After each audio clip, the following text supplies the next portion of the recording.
My name is Clay Jackson. I'm from Quest Software, senior sales engineer specializing in everything databases and cloud. And we're here to talk today about why location matters when you're migrating your data to the cloud. Just like real estate, some locations are better than others, and one size doesn't always fit all.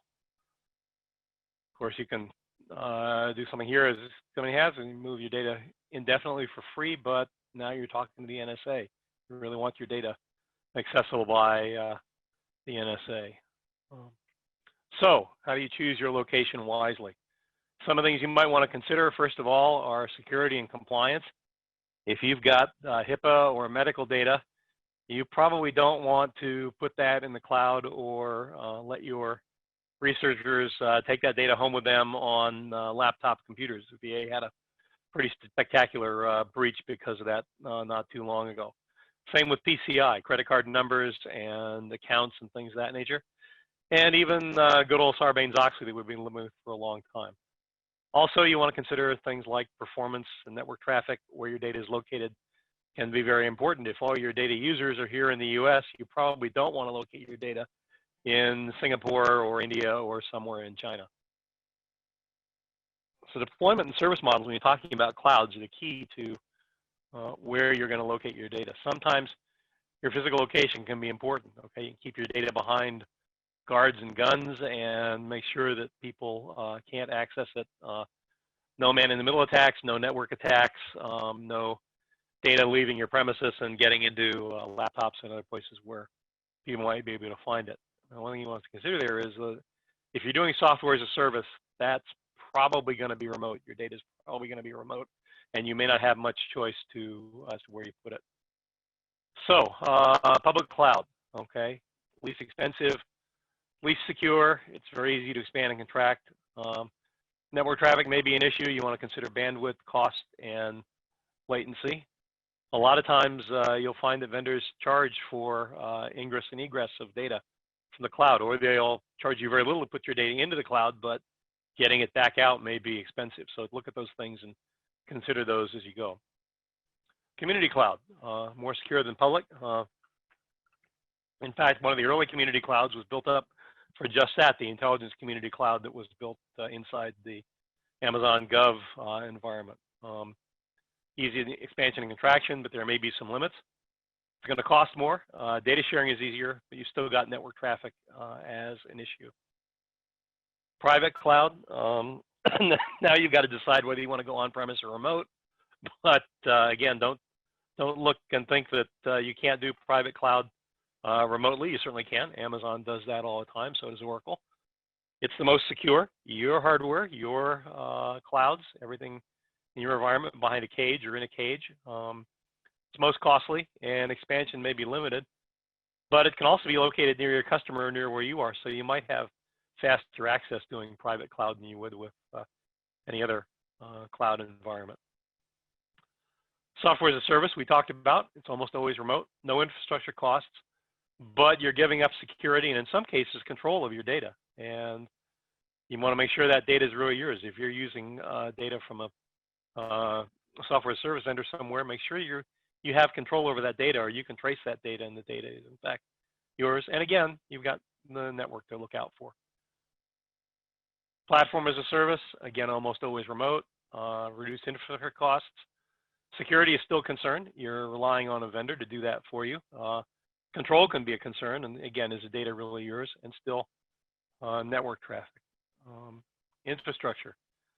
Remote or on-prem, it's really the same thing as today's hosting with a little bit of provisioning tacked on top. Still scalable, most secure, most control, but now you've got to manage it yourself and you've got to manage those internal costs. So there's your trade-off with infrastructure as a service. So this is a little cartoon here about what all these things kind of look like, and our cowboys dancing around and maybe got to grow 4 legs to control things. So what's the best model?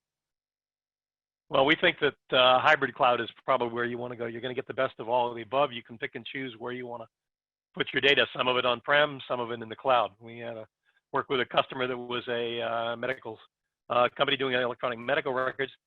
they wanted their clinicians to be able to access the data remotely and do things with it, but they didn't want to move that HIPAA data around. So they kept all the HIPAA data and everything else on-prem in a private cloud on their premises, cloud at customer, and then they extracted the data they wanted for their analysts to use with non-patient information in it, non-identifying information, and that they shipped to a public cloud vendor, and they put it in a public cloud.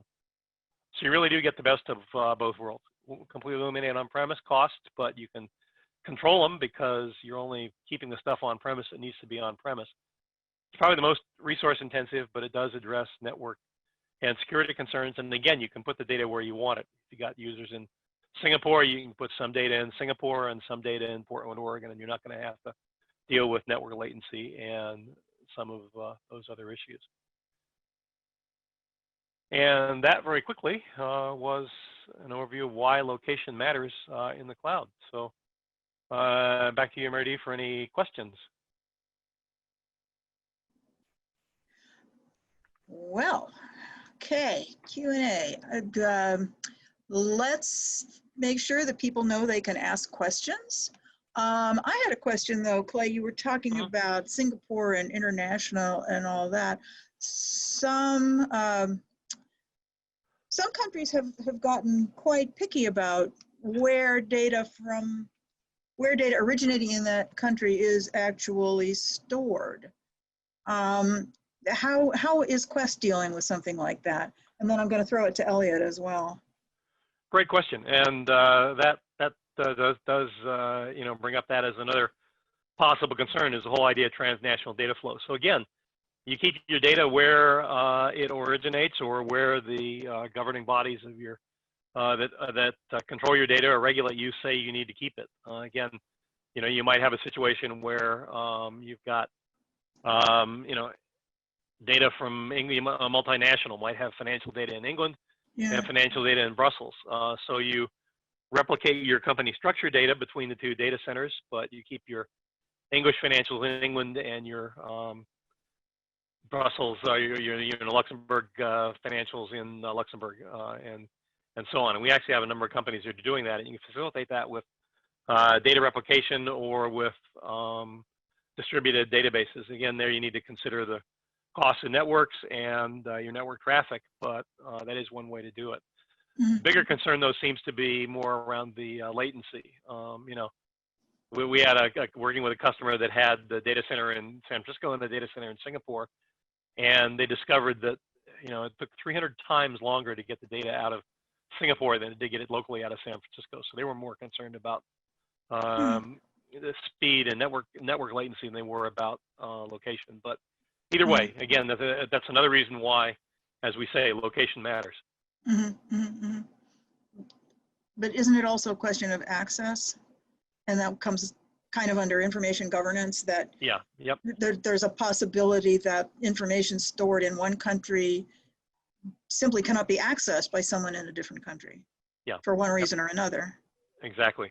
And that's one thing you want to watch when you start working and putting data in public clouds. If you put your data in a public cloud somewhere, you may not know where that data is going to go, and it could move across a border inadvertently or without your knowledge, unless you consider those things. Then you're in trouble. Yeah, exactly. So you need to make sure you understand those things. One of the things we've discovered is that when you start moving data around and you start down these cloud projects, they'll very quickly uncover any weaknesses or places where things like data governance might be more important, and you need to pay more attention to that. You'll find those out very quickly when you start moving to cloud. Yeah.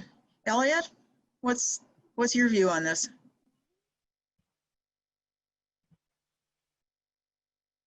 Am I muted? Okay.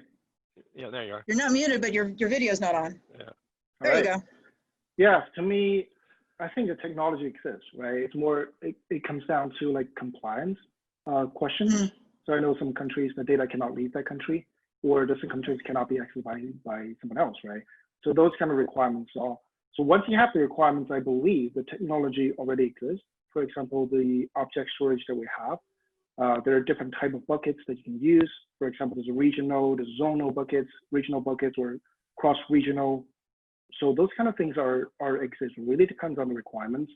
If you wanted to stay in certain locations, you can, right? That's restricted by some of the permissions that you have from different teams that you can set it up.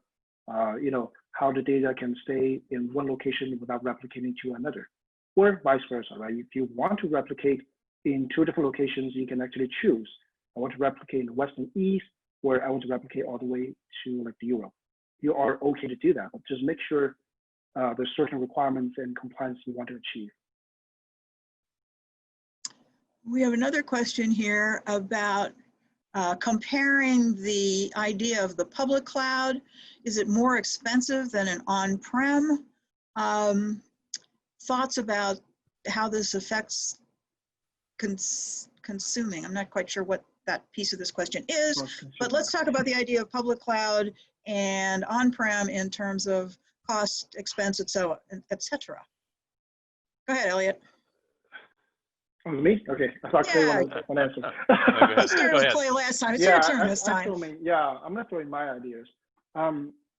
If you only talk about infrastructure, that sometimes the public cloud doesn't have to be like cheaper compared to on-prem, especially if you already have a setup, you have a data center footprint there, have a team assembled. But moving to the cloud now is more than just cost, right? There's so many things that you can do. For example, innovations. There are so many things that, for example, the AutoML tools, the API services. So these tools are available on the market. If you want to build something up, then you are much less competitive than people that are using today. And of course, there's a lot of things like, for example, flexibility, right? There are things like CI/CD that you can do with the cloud, and you can use the scalability, flexibility. I mean, just think about the cloud as not just like comparing the cost, right? It's all about innovation, the tooling that you can use, or choosing a service that fits your business model. Sure, absolutely, absolutely. And you know, I guess I'd have to say it depends. I have seen cases where you know, cloud costs a lot more than on-prem. If you've got a very compute intensive or storage intensive or network intensive application where you're moving a lot of data around or doing a lot of computational work and nothing else, that can wind up being a lot more expensive. On the other hand, you know, if you've got a development project that you want to spin up for 6 months, say you think it's going to take you 6 months to develop a piece of software you're going to sell, and you know, it's going to be the next Microsoft or the next big thing, and you need to spin that up and develop that on premise, right? You're going to have, you know, 50 or 100 or 1,000 developers working on it. They're all going to need machines. They're going to need access to servers to compile the code and do those sorts of things. You can stand that up in the cloud, and you stand it up for 6 months, and then you're done. You rent it for 6 months, and you're done. You build it on-prem.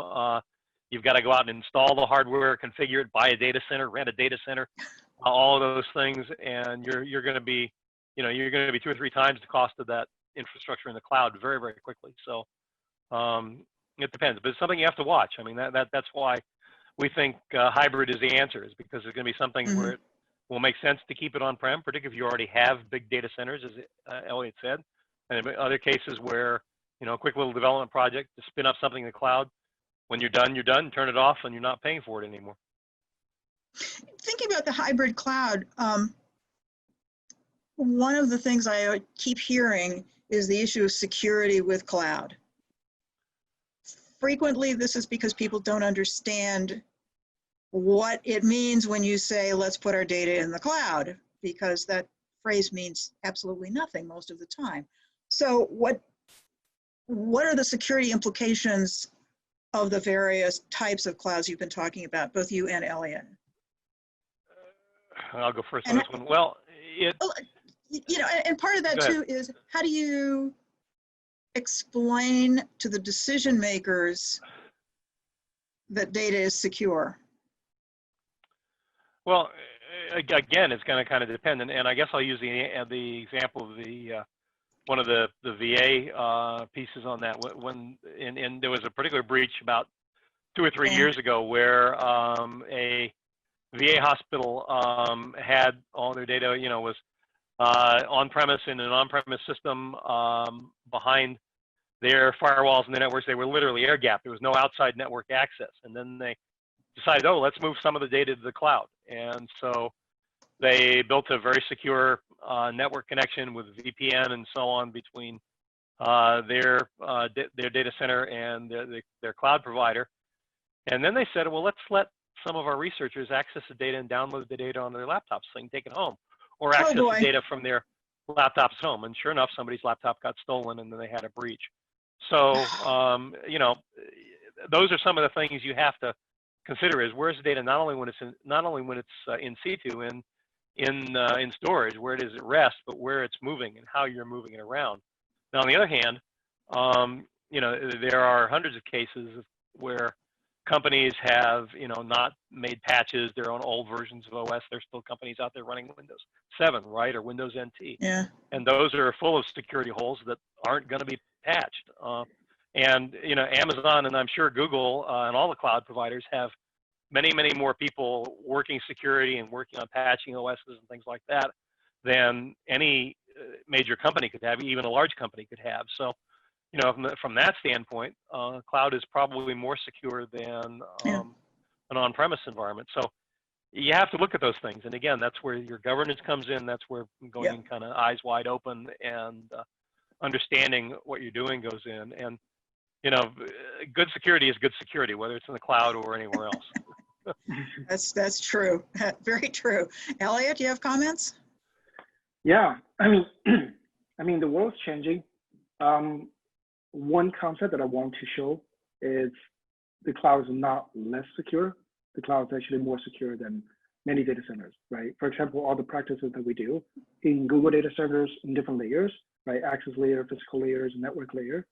And we offer a lot of services because when you go into the cloud, it's more like shared responsibility, right? So we do the practices, depends on what layers that you use, for example, infrastructure or platform as a service. Then we give you the capability to basically set up your security parameters on top, right? For example, encryptions, you want to manage your keys, or what kind of terminals you want to use. You have the full control on firewalls, and we handle like the DDoS and different kinds of intrusion detections. So we offer you a level on the security practices, depends on the service that you use. And if there's a gap, again, it comes down to like the requirements and compliance that, you know, the user want to achieve. Then we look at the gaps, and sometimes we welcome, because we have a big ecosystem for partners as well, right? If they want to implement any other firewalls, for example, Palo Alto networks, those kind of things that they're always welcome to do, right? And we have a team to support that. Well, here's an interesting question that's come in. Has COVID-19 changed the dynamic for cloud versus private data center computing and networking? Elliot, effect of COVID-19 on cloud? Yeah, I see actually some growth in the cloud business. Yeah. Just because everybody working from home, right? Instead of like going to the offices, and people have, you know, more bandwidth in the office environment, and maybe they're doing something that they cannot go into like a physical server to do something. They can quickly provision something in the cloud. They can test it, you know, they can validate. And yeah, of course, you know, there's a lot of, because we support a lot of like the SaaS companies, right? I think there's growing user base just because the COVID-19 situation. Yeah, I mean, this situation change, but cloud business is going to the right direction, I can see.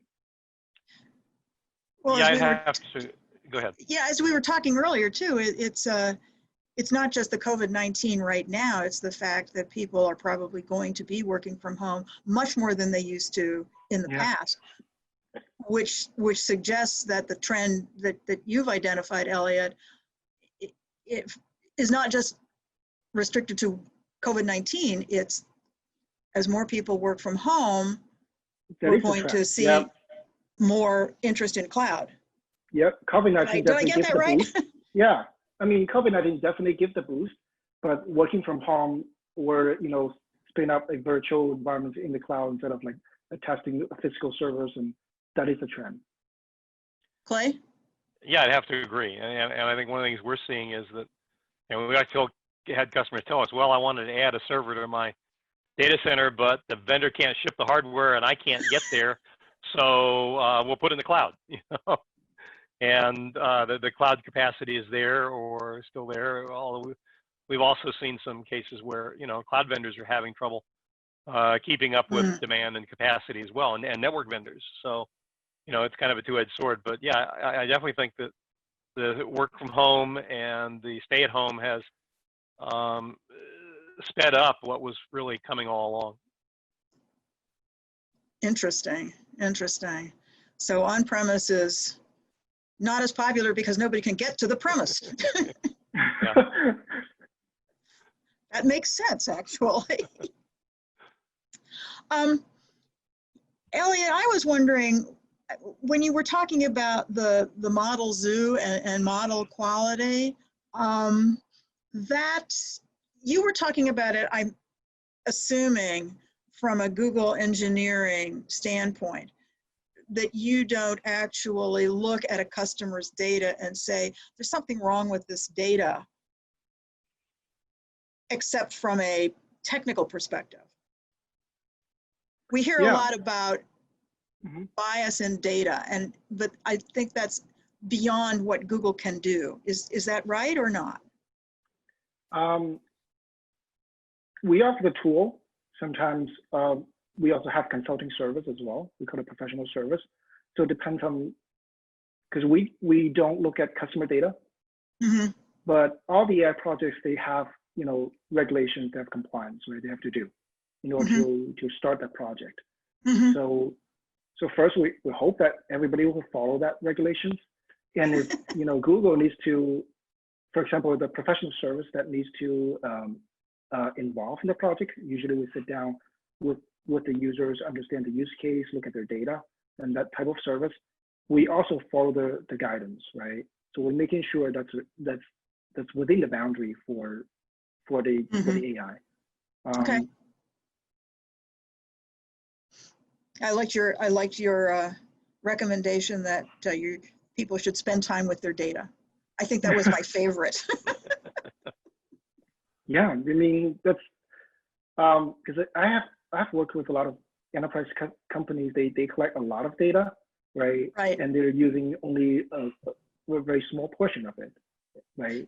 Right, for training. And a lot of data, they have no clue what to do, and they have no clue what they don't delete, right? A lot of companies, they don't delete, they just keep growing, and they trying to figure out, what kind of use case we can create, and more importantly, these, the data teams or engineering or product teams, they have to justify themselves, right? They show higher ups, what kind of things that we can create from the data, how we can understand better on the customers, on the internal companies, on the product, right? I think there's some value selling internally for all these teams. Okay, sure. Yeah. Okay. Well, that was most interesting from both of you, and I do thank both of you, Elliot Ning and Clay Jackson. And also, of course, thanks to our sponsors, Sumo Logic, DataStax, and to Quest Software for sponsoring this webinar. And I hope to see attendees at our webinars tomorrow. So thank you again. One more question here too. Oh, do we have one more question? Yep, yeah. Ooh, I started it in, I got carried away. Okay, I'll do the question. Word on the street is that private data centers will not be able to keep pace with innovative cloud technologies and will become increasingly isolated compute islands. Do you agree or disagree? Clay. I think that's certainly possible, and I mean, we're kind of seeing that now, right? All the innovation and a lot of the machine learning and all those things are happening in the cloud because, among other things, as Elliot pointed out, those models and those things are expensive to develop and maintain, and the models themselves change. New models come out all the time. Keeping up with that is very hard. But I think there are two trends that are kind of going along at the same time. The first one is the whole idea of cloud at customer or cloud on-prem, where you can actually buy from a cloud vendor all of the infrastructure you need to set up a cloud machine, if you will, but still keep it behind your network, whether you know, that be in somebody else's data center or in your own data center. So you've still got stuff isolated in your own network. And there are also some things where, you know, like electronic medical records, right? First of all, you want to keep those close to the patient because you don't want to be waiting on the network while you're looking to decide what dosage to give a medication or something like that. And second, you've got privacy issues.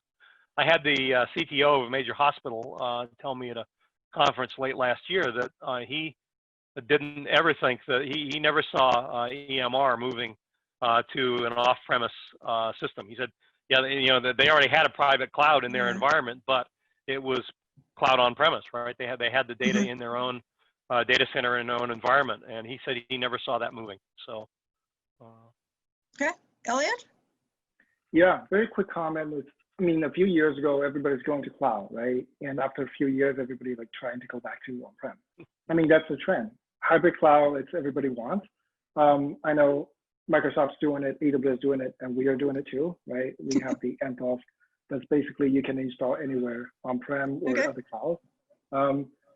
So yeah, I don't think private clouds are going away like an island. I know people they're spending a lot of time to understand how we differentiate, right? How we isolate different workloads, but more importantly, how do we make it flexible? If I want something run today in the cloud, and how do we get it back to on-prem, or maybe some other days I can move it to somewhere else. Yeah, exactly. So that's kind of the key concept, flexibility. Yep. Okay. On that note, I'll thank you again, and hope to see people at webinars tomorrow. Thank you all.